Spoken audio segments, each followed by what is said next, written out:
Hello, everybody. Welcome to this adventure presented by iCast Fireball. This is our Stormlight Archive TTRPG adventure that we're doing here on our YouTube channel. Woo! We are stoked to be jumping into this new TTRPG, to be playing with everybody around the table. Let's first go around the table and introduce ourselves. We should have talked about order beforehand, but here we go. We're going to start with Ned. Hello, I am Ned Wilcock. I am going to be sort of the audience surrogate to a certain degree during the course of this campaign. Everybody else here is super obsessed with the world of the Stormlight Archive. I have read about half of the first book, so I will be making sure that for our listeners who aren't 100% involved in the lore, that I'll make sure we're getting explanations where they are needed. So that's what I'm here to do. Thanks, Ned. Christian, go ahead and introduce yourself. Happy to be here. I am a new face to most, if not all of you. I with Ned over on Improv Tabletop, and because he is correct, I am quite obsessed with the world of Roshar, the Stormlight world. I'm super glad that I was asked to participate in this, so I'm just excited to get going and see how it all plays out. Yes, and Christian is a seasoned improver, seasoned Improv Tabletop cast member over there as well. If you haven't listened to some of his stuff, he's done Miceborn, which is very Miceborn, Mice, Redwall mashups as well. So glad to have Christian aboard. Mickey. I am Mickey, and I was a theater major, if you couldn't tell. When I play, I like to be fully immersed in what I'm playing, apparently. Hence the wig and face paint. And I love Brandon Sanderson. I've been reading him since about 2013, and I'm really excited to be playing in the Stormlight Archive because it's my favorite series of his. It's my favorite magic system of Brandon Sanderson. Mickey's immersion really helps in our bonus campaign that we have on our Patreon for iCast Fireball. You can also see her immersive characters that she brings into that as well. But lastly, rounding us out, Josh. Yes, I am the roundest of our cast, and my name's Josh. You might know me from the Sneak Attack podcast, Titans of Altera, or Season 2 of iCast Fireball. I play Buster, the bunny. And so, yeah, I'm super stoked to be here. I wouldn't call myself obsessed or like overly devoted fan of the book series. I like all fantasy. I eat fantasy for breakfast, lunch, and dinner, and so, of course, I have read every book in the Cosmere, so maybe that is obsessed. yes. But yeah, it's good stuff. I'm excited. Yes. And so that is our cast here for our campaign. We will be just a few notes. First and foremost, Brotherwise Games, shout out to you. Thank you so much, not only for this incredible system, but for some of the resources that we have on the back end. This was backed through a Kickstarter by myself, so that we had the intention and could play for iCast Fireball as well, and they've been great into being able to providing us some resources for us to help make things go a little smoother. But shout out to them, and we will be running through the official adventure released with this. First and foremost, which we're going to go through today, is the Session 0 adventure, which takes about 3 to 4 hours, but we'll see how close we are on that time. This is going to help you create your character. It's called The First Step, and it's going to help just you get used to the rules and what makes it different than traditional 5e Dungeons and Dragons. That's a big caveat that we have here, is this is a brand new TTRPG system. But if you've played D&D, there should be a lot of overlap, enough to where you could follow along and learn the rules as we go.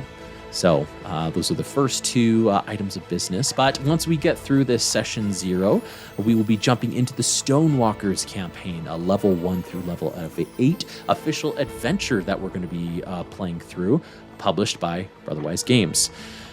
Huge caveat / alert to anybody watching this. There will be massive Stormlight Archive spoilers in this playthrough. If you haven't read Stormlight and you're like, maybe I want to get into this, and you don't like spoilers, You probably should go watch some other actual plays. Some other. Go Yeah, read the this- books Plane and then shattering. come back. Go read some Shattering books. planes worth of spoilers.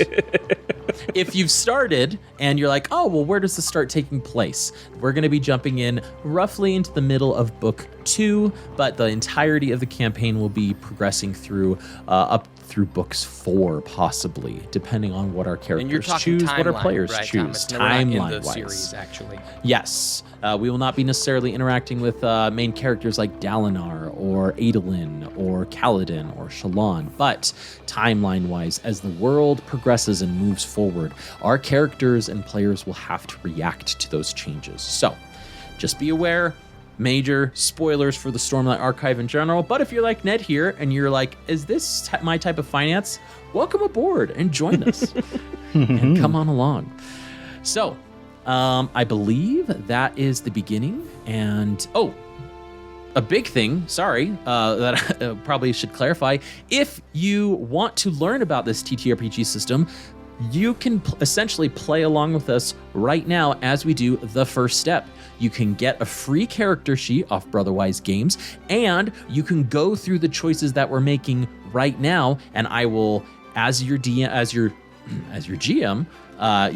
be able to create your character as we progress along. That's what the entirety of this session 0, the first step adventure, is all about. So, pause, go get your character sheet, come back, and create a character with us so that Grab you can some drop it down. snacks. Grab some snacks. Get some Dr. Pepper.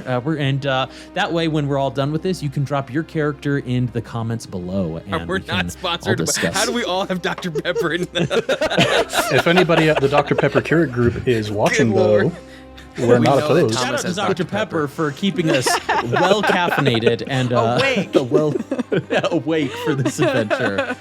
Yeah, this is my Stormlight tonight. You'll get it. Oh, Ned. man. It'll make All sense. right. Players and adventurers.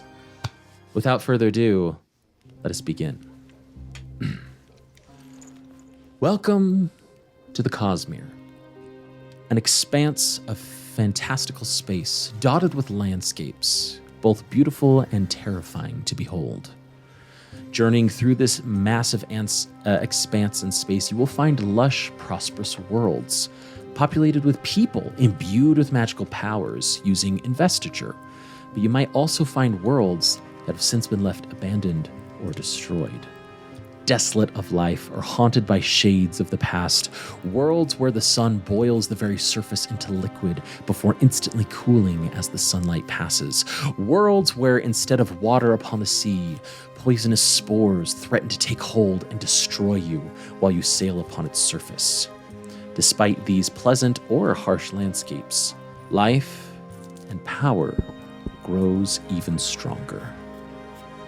Our adventure begins on one of these worlds, where the power of gods have started returning to man.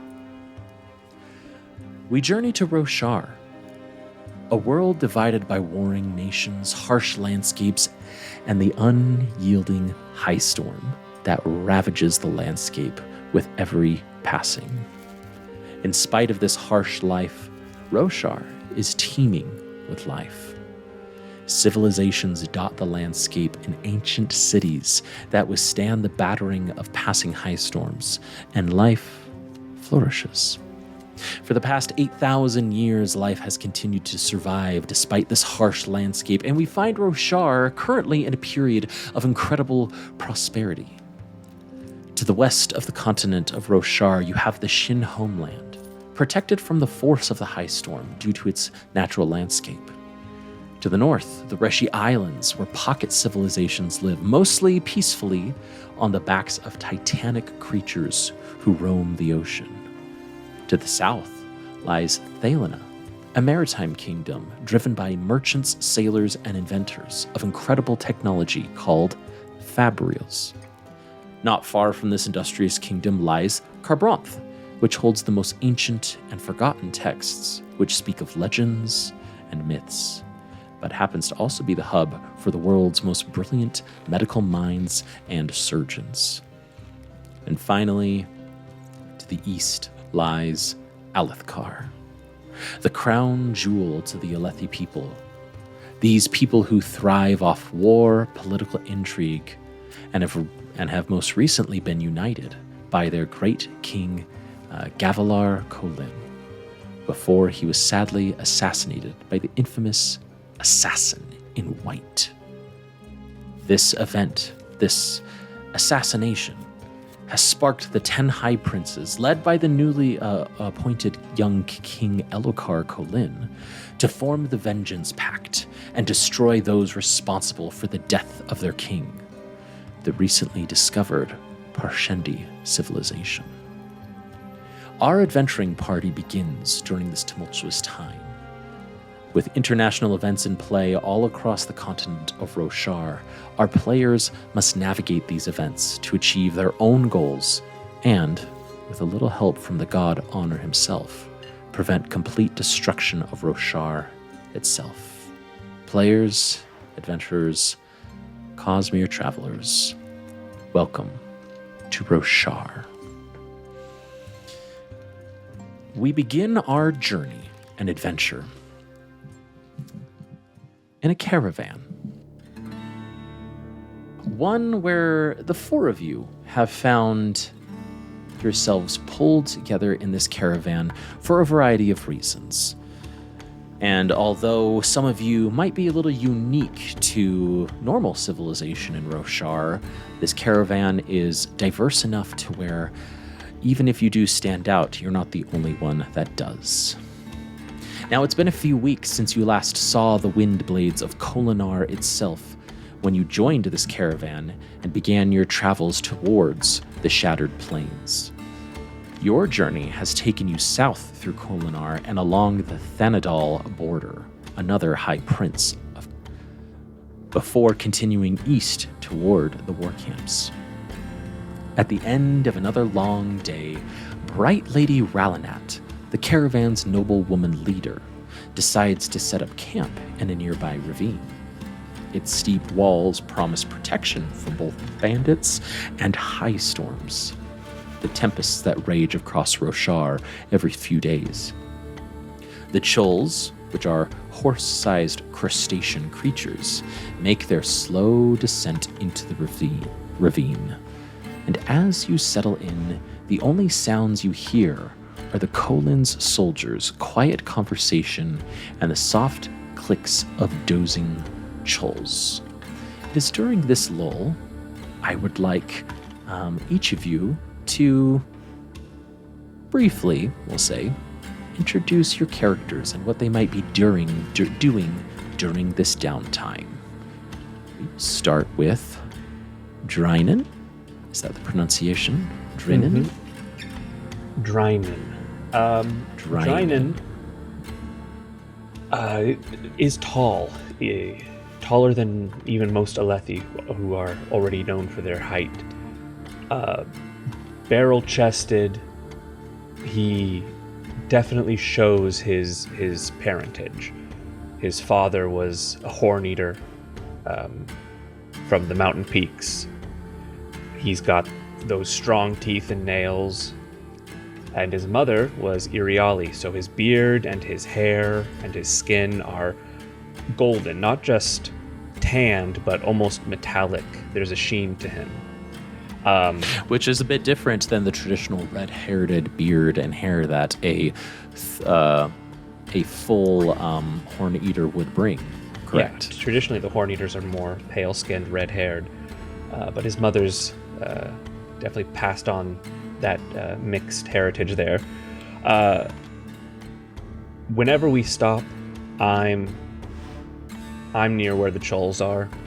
I'm, giving them little scratches on their shells, making sure they're eating the rock buds and getting water. I'm always around the animals when I can be, and I will occasionally get distracted if I see an interesting crimling crawling around. I'll pull out a little notebook and sketch a quick picture of it. Any little creepy crawly thing, no matter the size, big or small. I like to learn about it. Mm-hmm. And because this is such a defining characteristic on Roshar itself, I have to ask: Are you a light eyes? No, not in the recognizable sense of the Alethi culture. My eyes are also a golden color, too dark to be considered a light eyes. Mm-hmm. And my mother as well, as an immigrant, doesn't really fit into their social hierarchy that way. So again, just a relatively well-respected dark eyes, but still considered a dark eyes in their cultural hierarchy. Yes, a dark Audience eyes surrogate nonetheless. objection. Yes, Ned. Define light eyes and dark eyes for us. Yes, Great. this is a great time to bring that in. In the world of Roshar, there are, I won't call them a caste system, but rest of the players here, you might be able to interject here. There is a hierarchy, not only in from civilization to civilization, like between the Alethi and the Horn Eaters, we'll say, but across the entirety of Roshar, there is a status. Some people have very light, bright It's eyes. not all Roshar. It's not all Roshar. It's mostly the Vorin systems. It's Thalena, Yes, Kravant, that's fair. Alethkar, That's fair. Yakaved. Thank you for the clarification. Yes, so It is a caste system, though. It is religiously tied to the heralds and the radiants. Yeah. So they physically will have, regardless of their color, their eyes will be lighter, and so they will call them light eyes or bright lord or bright lady. As a result, and those that have darker eyes will be called dark eyes. Yes, Mickey. In the hierarchy, you have, and the bright eyes, the light eyes can be normal blues, greens that we're normally used to. It also can be violets. It can be grays. It can be yellows. Any kind of bright eye versus the dark eyes are just brown and darker Yes. colors. The caste system within light eyes, you have the very top, the kings, princedoms, the nobility are of the first non, and then it goes all the way down to the 10th non. And the 10th non is people who have light eyes, but still have to work, are still tradesmen, still have to do things. Then you drop to the first dawn, which is the first caste system of the dark eyes. And then they drop down. So even if you were like a really well-off dark eyes, you are still far worse than even the lowest light eyes. But The it light is eyes have a specifically a social construct. It's not like Yes. it's They feel they have a divine right to be in charge because of their eye color. Sustained. Booyah. You like how we're Excellent. already like bullying Thomas and we haven't even started playing. It was not bullying.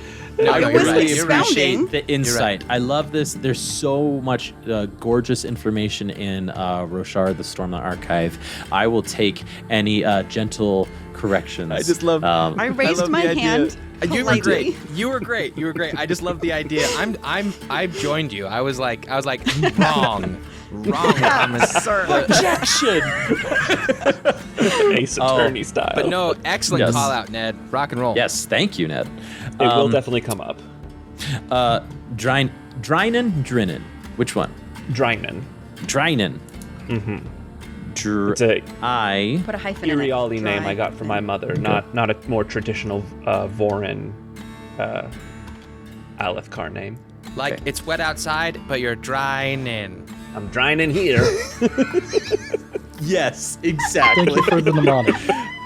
That's what I have to do. Drynin, as you're near the chulls, you see another dark eyes, the actual like head head chull master here, if you will, Caft, and he goes, Drynin, what's your opinion of them? You've been handling them just as much as we've been over this past few weeks. Well, I say they're looking pretty healthy, all things considered. I do like the coloring on this one. It's a little bit unique. I would keep an eye out for shell rot. This one seems to be having a little bit of moisture stuck underneath the shell. Just keep an eye on that, and I think you're good to go. Smiling and smirking to himself. My assessment exactly, Drynin. Now, have you thought about my offer to join us? Once we get to the Shattered Plains, we could use a good, sturdy individual like yourselves in the stables. While I appreciate the offer, of course, I've already spent most of my life around the stables taking care of animals, and the reason I left was to have new experiences.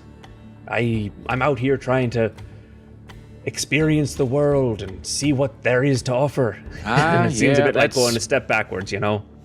I know, that's the Irialian you're speaking. Well, right, if you change your mind, of course, I'll just keep bugging you till we get to the Shattered Plains. But of course. And that conversation dies down as the camera pans over to another individual in the caravan here. We have Janar. Janar, what would you be doing during this downtime?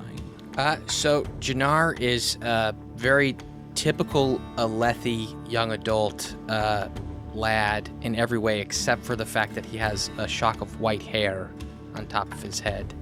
And his full name is somewhat unfortunate because it's two different cultures. His last name is Natin in origin.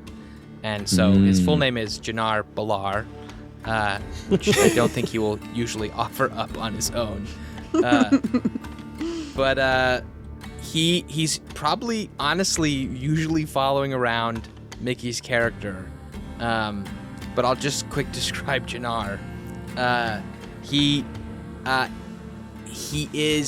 has common clothes on. He's light-eyed, of the lowest non. He has the look of a tradesperson, though he does carry a short bow and a side sword while on this caravan. But he has fabric and sewing utensils on the ready at all times, just through force of habit of his family trade. He's a tailor. So while he wears very common, not fancy clothes, it all fits him perfectly. And he's maybe a little shorter than the typical Alethi, but yeah, a little bit of a little nerdy. He's got glasses, though Josh, the human player, looks like a horn eater. My character is Accurate. Is fairly fairly baby faced, and he talks like this. I'm Janar Balar, and I'm just trying to be helpful. I love the heralds, the way that people in your world watching this love Marvel. My character loves the heralds, and has had pictures of them in his room at home, and knows little facts about all of them, and is probably regularly references them in his phraseology. So, yes. Channa knows he loves the heralds, and he wants to be helpful. Wants to be helpful really bad, and so he is currently on this quest, following his friend, who is not Alethi at all, but Mickey's character, who he's probably, if he's not with her, he's probably wanting to figure out what she's doing, because he knows that the adventure will follow her, and he wants to be where the adventure is. And Janar, same question I asked Drynin. Are you light eyes or dark eyes? I said off the start, I'm a light eyes of the lowest non. So yes, gray, very gray, pale eyes, which no one would know because I don't do video podcasts that often, but these are not my real eye color. My real eye colors. That's why you look so weird tonight. Is it dark gray? And That's why, just that. That's why. Okay. Ned's like, something's been off this whole time. Yeah, if I do a thing, you might be able to see if I try and interrupt. Jumps to it. Yeah, I don't know. there it was. Yeah. I just saw so it. I just saw it. Yeah. It's digital. You're It's an not like actual wearing filter. contacts or anything. No, Nope. I don't Okay. have contacts. Just digital. Whoa. All right. Well, Janar, if sticking with or trying to follow Mickey's character, we'll jump over to Mickey's character then at this point and see if maybe you two are interacting or what both of you are doing during this downtime. And Mickey, why don't you go introduce who you are? On Roshar, you have two types of humanoids. You have humans, and you have a different type of humanoid that lives on this planet. They go by many names. Where we are in the Words of Radiance, which is the second book. She would be what's known as a Parshendi. The Parshendi are the race of carapaced humanoids on the planet that have the ability to interact and to speak. The hard thing about the Parshendi is, for hundreds of years, much of humankind have kept Parshmen, which look like Parshendi, as slaves. They are workhorses. They don't have power of speech. They don't have higher thought. They really exist very similar and are used very similar to workhorses. They load things, they carry things, they serve in households, and they're treated like cattle because they don't have this idea of higher thought. The Alethi go to the Shattered Plains and find out there are Parshendi who can speak their own languages and have this higher thought. And so, my character is one of these Parshendis. However, she is in what's called dull form. Playing this kind of character, it will come out as we play what the forms mean for singers. Right now, she's in what's called dull form, which allows a character that is a Parshendi, if you're creating this character, they're also called a singer, to pass as a Parshman among humans. So she, for this entire caravan, trying to get to the war camps, has been in dull form and is mute, has just been packing things back and forth, oftentimes under harsh criticism of other people.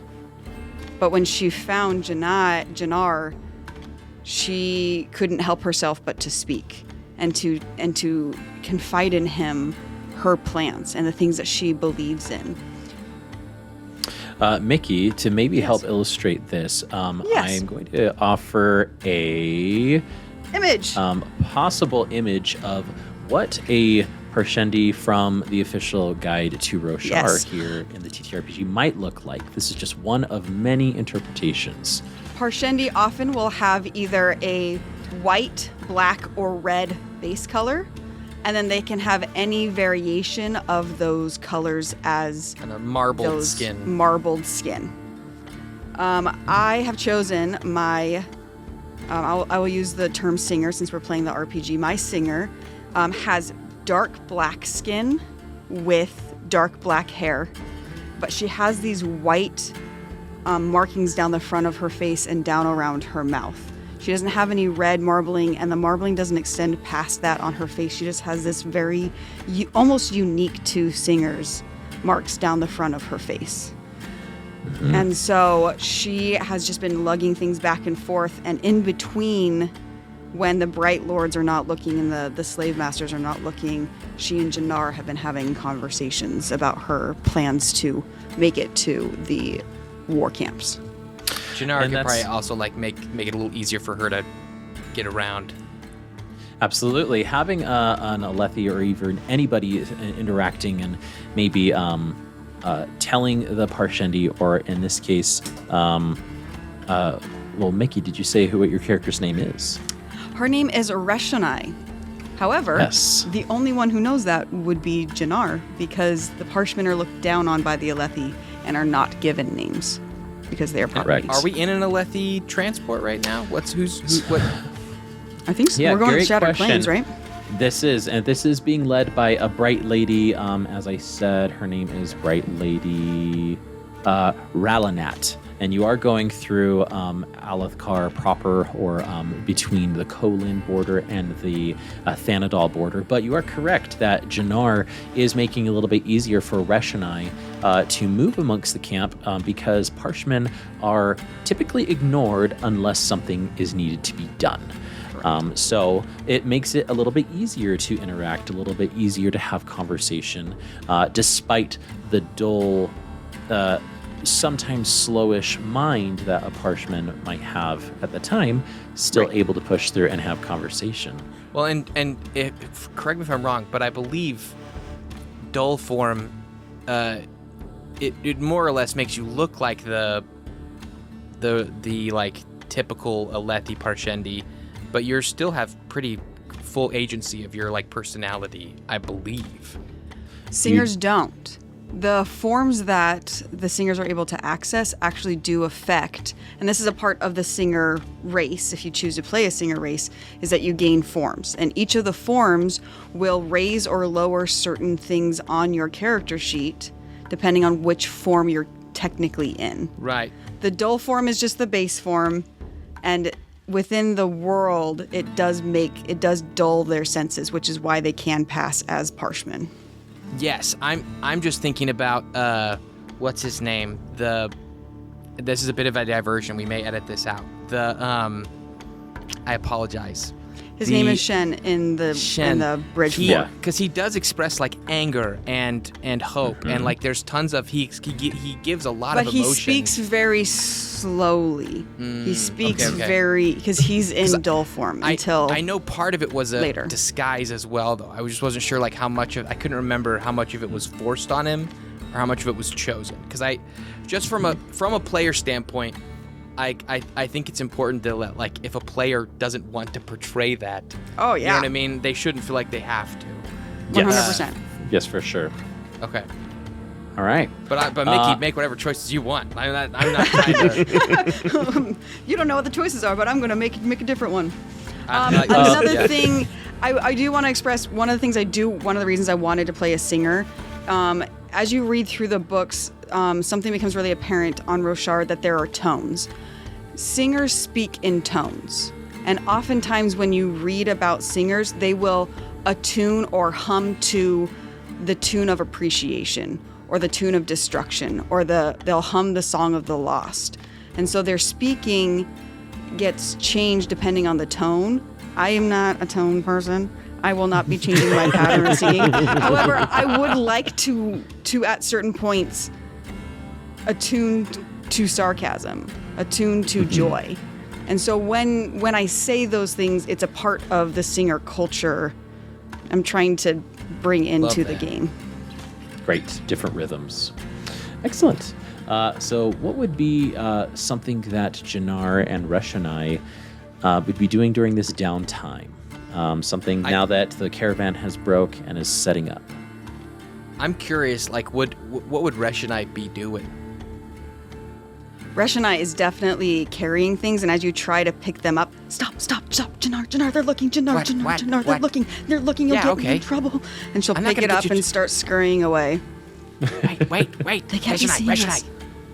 Yeah, what do you mean? We joined together. They know that you're with me. I'm not an important line eyes. What's up? What are we doing? What's the plan? He's kind of like trying to help but not help, I guess. She tunes to irritation. He does not pick up on that. At all.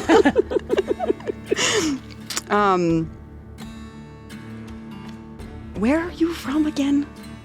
Well, okay, I don't know. I mean, my family are tailors, like Alethi tailors, of course. But like I told you, you want to talk to, you want to find. Did you not have any Parshmen in your area? Did you ever talk to any of the Parshmen there?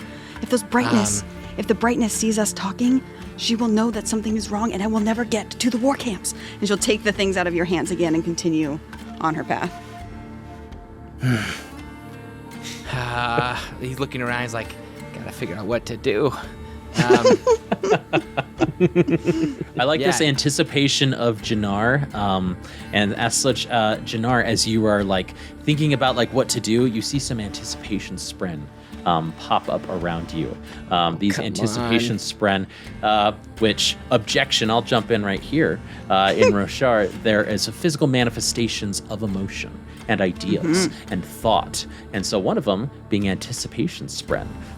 This manifests in long, like red-like tendrils that burst from the ground around you briefly before flitting away and disappearing as your anticipation kind of grows as you're thinking about what to do, Janar.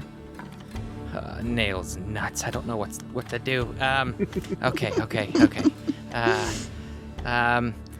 She comes back by you, grabs another basket and a tent pole, and starts going back by you. He just kind of looks at her, like waiting for her to like say something or do something, because they've had full conversations, and he knows that she's way more driven than he is, but he's like, so like he's only here because he's following her, which is a bit of an odd thing. What should I? Reshonai. What should I do? Around. I don't know. Whatever you light Alethi people do. I don't know. Go away. You're bringing all the spren over to you. The ancient gods are coming. Go. I can't help that they're here. Ash's eyes. Get off of me. Eyes. Is there anybody coming over? Do I need to roll for like stealth or something? What a convenient moment for our GM to need to disappear. Yes. Oh no! Let's talk more about our characters a little bit. Who are you? Who am I? Do you come over? I need Thomas to be here before I talk about my character because it's so cool. I'll roll a stealth. I'm just gonna roll a stealth and see what happens. Whether or not Thomas is here to, I'm rolling a stealth, and it'll be a D20 plus your stealth score. Natural 20. Oh boy! Oh, so sneaky. Nobody saw you talking to the parchment. Not even the GM saw you talking to the parchment. Welcome back, Thomas. Thank you. If you're in roll 20, you'll notice that I just did a roll, and it was an incredible roll. Great job. A natural 20 with a 3. So this is our first roll of the game, I believe. This roll in the Stormlight TTRPG, whenever you roll a natural 20, you get something called an opportunity. So here, what was the intent for your stealth roll here, Janar? I am trying to hide from any light eyes seeing me so that I can talk to Reshonai. As time goes on, you're able to find moments that you can go talk to Reshonai and have a continued conversation easily. For this sake of this opportunity, I will just call it a critical success. There are other mechanical benefits that can be gained with opportunities, but for now, we'll just say it's a critical success to where you and Reshonai can go and speak one with another throughout the evening as it's set up without any eyes looking at you. Okay. Ned. Should we save Far side that of the for the sake caravan. of introducing our Let's final save character? that. Yeah, I'll Yes, just and say, Ned, you had your hand up. yeah, there are a few specific options that you can spend an opportunity on, but one of those generically is just influence the narrative. Your actions result in a positive plot twist. This has to be approved by the GM and can be kind of workshopped as a group, but that's something that is always available to you whenever you roll a critical success. Yes. Rock and roll. That's awesome. But having spent some time with Janar and Reshonai, understanding a little bit of the relationship, I'd like to jump to the last member of our crew here, the audience's eyes, if we will, here. Oh boy! And Ned, Ned, for you audience and also for us, has not finished completing writing out his entire character sheet for the session 0, so that as we move forward, he can do that. Yes, and you can join along in the fun. Speaking of which, Ned, if you've already gone past this point, I will tell you, mechanically, I need every single one of your attribute scores to be a 1 for the time being. These 6 attributes being strength, speed, intellect, willpower, awareness, and presence. And audience, you as well. All right? Now, for Ned, what sort of things would your character be doing? Do you have a name set up for your character? And do you have a general idea of what type of character you like to play and maybe what they would be doing during this downtime?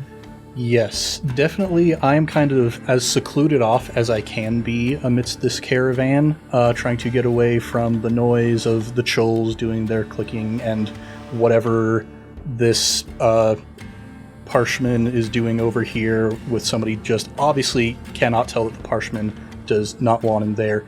I have kind of set up my own little lean-to, I guess, beside one of the wagons.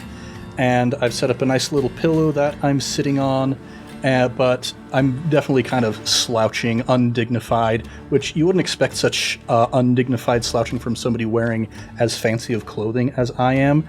I'm really just, now that I am sort of out of the nest, I'm glad that I don't have to be so straight-backed all of the time. Those of you who have been following the more recent medical advancements, the very exciting new stuff happening in the world of surgery in Kharbranth, would have heard the name of my father, surely, the name that I have to live up to at this point now as his son, and that name would be Raugir Walde, my father. My name is Aldevar Walde. My father studied in Azir. Is that the name of the place? Am I pronouncing that correctly? Azir. Azir. Yes. I said it incorrectly. Azir. All right. So yeah, my father studied surgery in Azir, and then because he was so accomplished, moved to Kharbranth, which is the center of surgical knowledge and medicine, and that's where I was born. So I was given a Kharbranthi name. And definitely my entire life I've been kind of living in his shadow. And this is my first opportunity to kind of go out and make a name for myself. And I'm definitely much more at home in a study than I am out on the road near the Shattered Plains. So I'm trying to kind of imitate a bit of that homey sort of comfort here. I've got my pillow that I'm kind of slouched on. Off to one side, I've got a little writing board with some scrolls on it. And I just have never been able to understand why the men in Kharbranth don't read and write. It's just so absurd to me. So following with my Azish ancestry, I'm very much into reading. In fact, I am reading kind of ravenously at this point a very pulpy kind of like, back in the day when Conan the Barbarian was published in just like short stories at a time in magazines and stuff. That kind of stuff is what I'm reading. And occasionally going over to my writing board and jotting something down. And I reach over to a little wooden box that I have flipped open and pull out a dried pitted date stuffed with pistachios, which, I don't know, maybe I shouldn't assume that dates and pistachios exist on Roshar, because this is the kind of world where suddenly you realize that everything is a crab. Yeah. Mm-hmm. That's very true. We'll say the equivalent of a pistachio and a date, right? Yes. All these equivalencies. Yeah, and so small crabs. I reach in and crab. I have to reach down a little bit deeper into the box than I realize, and I kind of peer in and realize, oh dang, maybe I'm burning through these a little too quickly. So I shut the box and slide off to the side and just continue my reading and continue my writing, and occasionally getting distracted by one of the sounds from elsewhere around the camp, but mostly keeping to myself, just happily engaged with my literature. Excellent. Well, with that, Ned, actually on your end, would you mind closing out the Parshendi image there, Yes. now that we have moved from Reshonai? Goodbye, Reshonai. And now that we've introduced a little bit of our characters, understanding what they're doing right now, I will take into consideration the natural 20 that you've got, Janar, but I'd like to move forward a little bit into the story. But we'll bank that, we'll hold on to that, and we'll come back to it, okay? Sweet. And if you find a narrative way that you think would be appropriate to use until we come back to it, I would love to hear about it. As you settle in, the only sounds you hear are these Kolin soldiers with quiet conversations that you start and the soft clicks of dozing chulls as everyone starts to drift to sleep. You too, however, are nodding off when a panicked sentry cries, "Bandits! Arms! Spears! Startled, you hurry to the center of camp to find spear infantry streaming down the east side of the ravine. These aren't undisciplined bandits. They move with military precision, and to the west, arrows whistle towards civilians who clutch their belongings as they run. Many fall, arrow shafts protruding from their backs. Fear spren seep from the ground, forming purple pools around the boots of the minuscule Kholin military contingent guarding the caravan. Normally, outside of a session 0, we would roll initiative. However, since we are trying to, especially in Ned's case, discover our characters, look for opportunities about what they would do in these situations, this first part, and for you, dear listeners and watchers, will be a little bit of a choose your own adventure, and I will give you choices that you will then react to, which then might inform how you would, what type of a character you would want to be. So first and foremost, we will all try to do this together as possible, and then move from there. But I am going to give more focus to Ned since his character is the most unfleshed. All right? Yeah. So first off, as this happens, these are your choices to choose from. 1, do you search your gear for something useful? Check on the people who were ambushed by the archers? Grab a weapon and engage the spear infantry? Or run toward the center of camp to find Bright Lady Ralanat, the leader of this caravan? So I will say let's start with Ned, but then we'll go around and get everybody's ideas here and see how far we can get in these suggestions.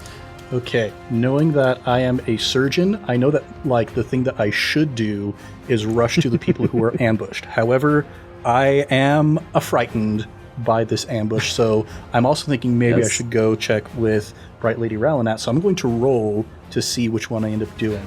1 to 10, I'll go to Lady Ralanat. 11 to 20, I'll go to the ambush. That's a 12. I run to those who have been ambushed. Great. So check on the people who were ambushed by the archers. Is there anybody else that would choose this option? Not me. Cool, I'm going in on my own. Drynin, what would you choose of these 4 options? Search your gear, check for those ambushed, grab a weapon, or run towards the center of the camp for Bright Lady Ralanat? I'm grabbing a weapon. It's already at my hip, so I'm ready to go. We grab a short spear for Drynin, and Janar and Reshonai. What would you be choosing to do here? I assume you would be together, but maybe not. Whether we're together or not, Janar grabs his bow and prepares to seek quarry. All right. Sounds good. Interesting. And Because Reshonai, being a Parshendi, is used to dual fighting. So she will post up at Janar's back and will start pulling arrows out of the ground and possibly dead soldiers to fill his quiver. And I'm going to seek out maybe a leader if I can to make my quarry, if there's somebody in charge. Janar, it's one of those things, he walks around, he doesn't hold himself strongly. You know what I mean? Very much like very a meek individual. But the chance for adventures excites him to no end. And so he is, for him, this is it. This is my time. A bit naive, but good natured. Excellent. So it sounds the 3 of you find yourselves with weapons. Drynin with a short spear then? Am I correct in assuming that? My weapon at my hip is a hammer. Hammer. Gotcha. Hammer, and then we've got archer bows, which is a light eye weapon, and Reshonai assisting in the bow. We'll come back to that, but again, focus here on Aldevar. Ned, you can go ahead and share that image that I shared. If, we're still working out the technical stuff. If you could share it once more, that would be great. Of course. This is an image of the... Here we go. Of the bandits. Ambushed Kholin soldiers with shock spren around them, highlighting their... Shock. Yes. Yeah, highlighting their shock, of course. Now, with this, we're going to jump down to Section B here. Okay. Now, Ned, I want you to make a note on your character sheet. If you chose this option, I want you to give yourself a +1 to the attribute awareness or intellect, and it's your choice here. Yes. I am a total nerd, so we're going with awareness. Oh yeah, your intellect. character for sure is I didn't say my character. Now, Aldevar, as you rush over to those that are injured, you see a woman, not Alethi, but you rush over to her side and you try to help her. Again, do you do one of these two options? One, do you tend to her wounds, or do you sit close and spend her last moments with her? Ooh, emotions are Listen for the hard. death rattle. I'm going to tend to her wounds. I've spent enough time learning in the schools that I should be able to handle this. Gotcha. I'm going to make a note of what type of radiant path you might be following with some of these decisions. So I'm making a note here. Yes. These ones are secret to the GM of what ideals you might be looking at, but give yourself a +2 to your medicine skill. Interesting. That's really Aldevar. cool. I like that. Yeah. It's a really idea because not knowing the radiant paths, you're not sure what to do. Wouldn't be following And so down that, these decisions, absolutely. So give yourself a +2 to the medicine, and then I need you to roll me a medicine test. I'm looking for a DC 10. All right, I've got a +3 for that currently. Oh, that's a 5 in total. Now, how you totaled that is you rolled your D20, you added your intelligence to that, correct? And My then you intellect added plus my 1 plus your medicine. Nice. Now, is your intellect already at a 1? I started with my intellect at a 1, 1. and then increased then you that added a to +2. to a 2, but you rolled a 5 on the die. I rolled a so 2 it on the doesn't die. Oh, a 2 on the die. Ned, I'm going to give you. Record it. I'm going to give you another image here. Let's see. To show. Oh. Oh. Dead The purple artist. fierce friend. sprint. It's just not She's an just ardent. Thalen. It's actually a Thalen merchant. Hence why she doesn't have her left safe hand covered. I was going to say, and a heretic. Her safe hand is completely uncovered. Wow, really judging this wounded Just woman look here. away? That's Wounded woman, dead the woman. indecency of this woman. Now, the got unfortunate dark part here fast. is the wound is dire and you call on every ounce of skill that you have, but it is not enough, and the woman will pass on soon. She moves her lips as if to speak, but her exhaustion begins to overcome herself. Is there anything that you do in particular before she passes off into the beyond? I just kind of start muttering to myself like, well, of course it wasn't enough. Of course I didn't study quite well enough at the university, of course. And just am starting to kind of freak out here. And as she starts to whisper, she goes, "Don't worry, it wasn't your shadows. Shadows of the light. Laughing. Always laughing." And her eyes get wide and bright. And Aldevar, you are familiar with this. This is what's called a death rattle, where in the final moments, speech and words just come forth from those that are dying, and her final words go, "The storms, they come to clash with each other," as she grasps your hand and pushes something into your hand. Now, I want you to decide what is the thing that she pushed into your hand. You have 6 options here. Is it 1, a whetstone, a small notebook, a medal of valor marked with rank and insignia, a glass vial with a single dose of weak poison inside, a finely crafted span reed, which is a type of technology in this world, or a fully infused topaz brome worth 20 marks, which is money? Could you describe the span reed to me a little bit more? span reed is pretty much like a pen or pencil, but I would say like more like a stick of bamboo. On one end is a red ruby. That it's very common. You can twist or turn, and it will activate and essentially allow you to communicate with a person on the other end of the span reed. However, you have to know who that person is, or else you're just writing blind. It's essentially answering a phone call, a random phone, and just having a conversation with a complete stranger if you are unaware of who this span reed belongs to. Okay. Mickey has something? Oh, yes, Mickey. No, I have something. Okay. One of my very favorite things about the Stormlight Archive is the fact that Vorin society, men do not know how to read or write. Only women do. It's a womanly art.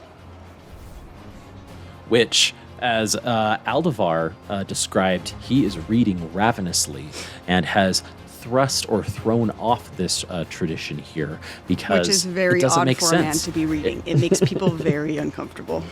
It's a very interesting choice. And so span reed for you would be like, yes, you would be able to actually interact with them instead of needing to call the aid of a woman to help you write and interact with them. Mm-hmm. The fact that he reads and writes so brazenly without caring what other people think may say something about his social awareness. I am very torn between the notebook and the span reed. Either one is going to offer up some good information, I'm sure. I'm going to roll for it again. 1 to 10 is the notebook. 11 to 20 is the span reed. 8, I'm going to take the notebook. The notebook, I see. So this notebook, you can have it be a small notebook, and you can decide what some of these notes are about. I can also help you if you'd like. Is it a notebook about Alethi noble families to better understand the Alethi ways, you being a foreigner here? Is it more about Azish law? Or is it about Erdazian recipes, which is a type of civilization here? Natural history or Vorinism, a religion that is prominent here in Vorin society. I already know everything about Azish something laws. else. Vorinism is so boring to me. Can I take the span reed instead? You may take the span reed instead. Love it. Yes. Good There you call. go. Very good. We'll go ahead and... go ahead. And I think as I, take the span reed, I figure if there's nothing I can do to save her in her final moments, the one thing I can do is record her death rattle. So yes. I pull out my own little notebook and quill, pencil, whatever it is that I'm writing with, and record the stuff about the shadows dancing in the light, laughing, all of that stuff. Which, actually, for you, Aldevar, being you would know as a surgeon to have somebody record that.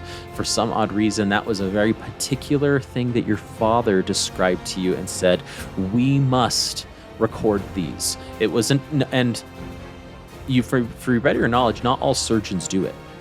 Just your father was like, you must record this. You must gauge this and send it to me as soon as you can, or we must collect these. So, yes, I will do that to honor her and also as part of my tutelage.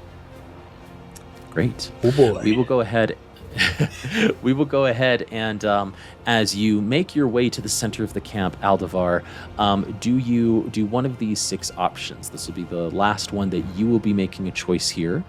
Do you salvage a piece of wagon or crate to use as a makeshift shield as the battle is ongoing? Do you move carefully and quietly from cover to cover, avoiding attention as much as you can? Do you listen to the battle calls of the attackers and deduce the safest route?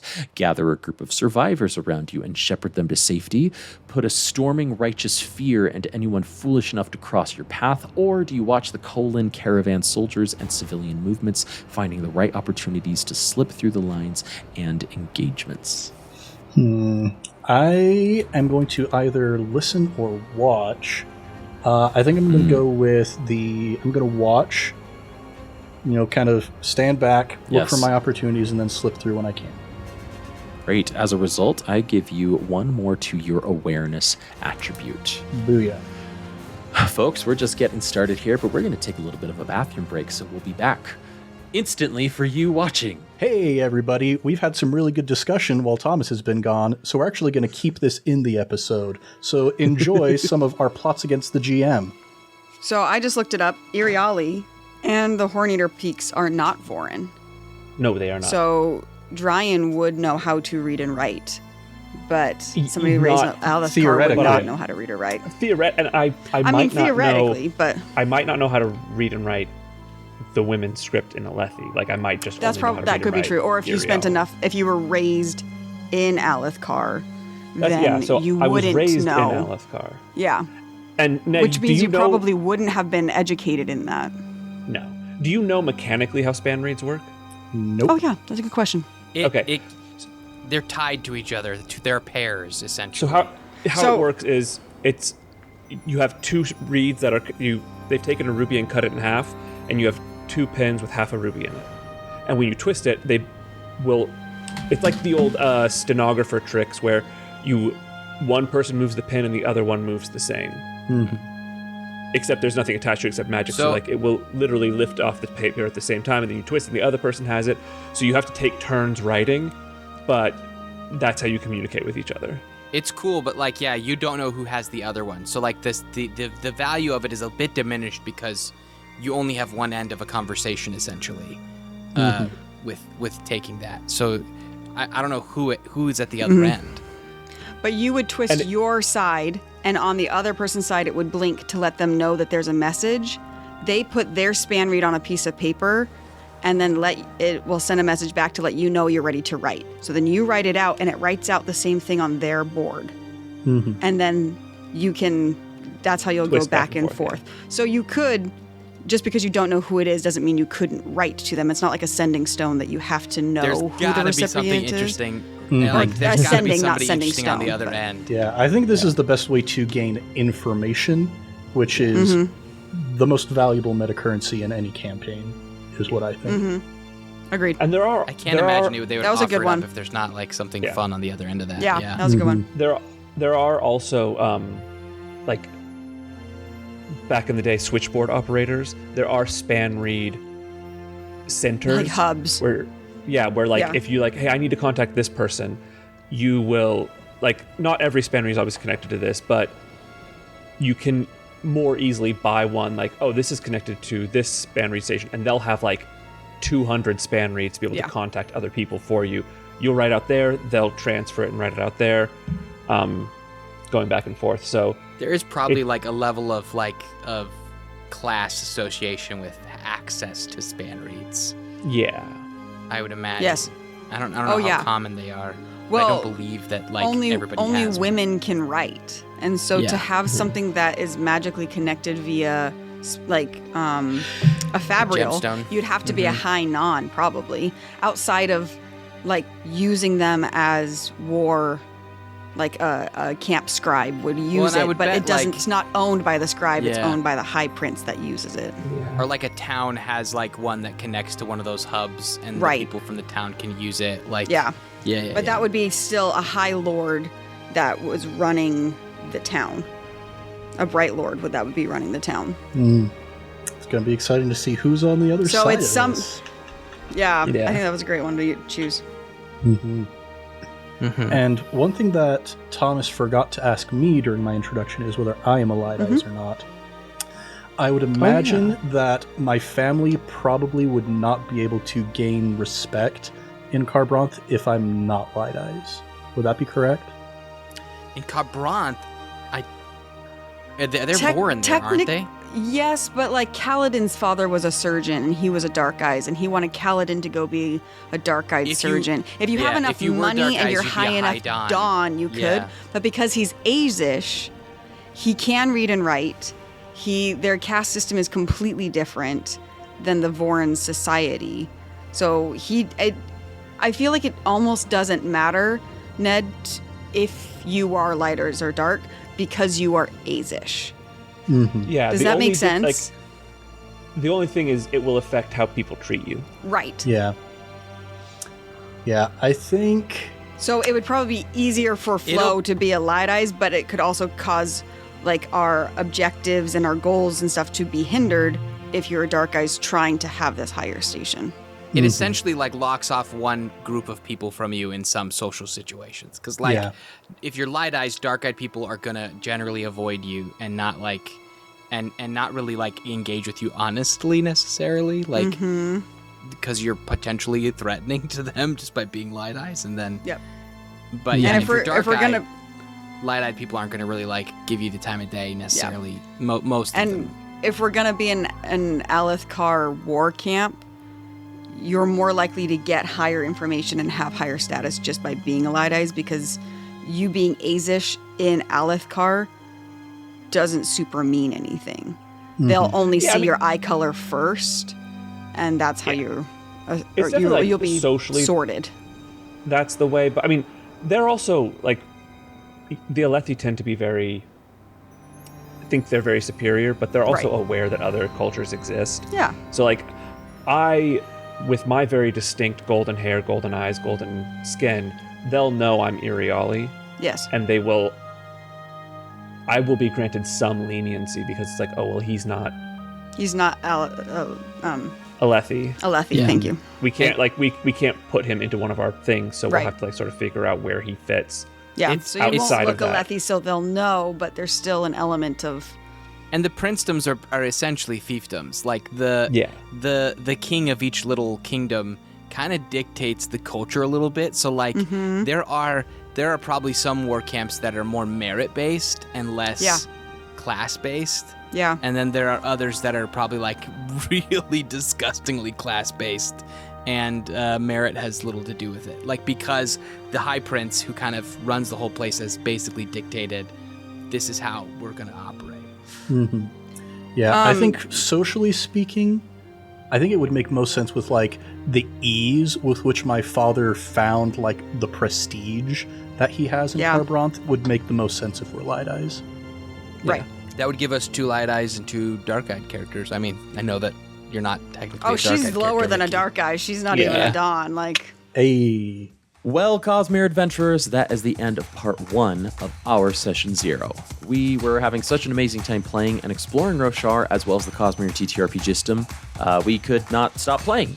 Our Session 0 adventure will be broken out into 3 parts, where we can see Ned fully flesh out his character, and where you can join along in fleshing out your own character as well. Make sure to subscribe, like, and hit that notification button so you know when we drop our future episodes here. If you want to follow along and create your own character, however, as we finish Session 0, you can go to the website in the description below, which is the Brotherwise Games website, where you can print out and read through the solo version of The First Step. We're not sponsored by them in any way whatsoever. We just love their game and love the work that they're doing. If you do, we'd love to hear what character you came up with and what paths your character may be moving towards. As we journey through the official published adventure of the Stonewalkers, a level 1 to level 8 adventure from Brotherwise Games, we invite you to follow along and see what is in store for our band of heroes as they brave the storms and journey to protect Roshar. Our current plan here at ICF is to release episodes every other week, and you can find them dropping here on our YouTube channel. If you like the cast, we encourage you to check out our other audio-only podcasts on the podcatcher of your choice by searching either iCast Fireball, which is typically a 5e D&D adventure, or Improv Tabletop, an actual play improv TTRPG channel. Thank you so much, everybody. Keep your eye on the storm, and let's keep that fire going.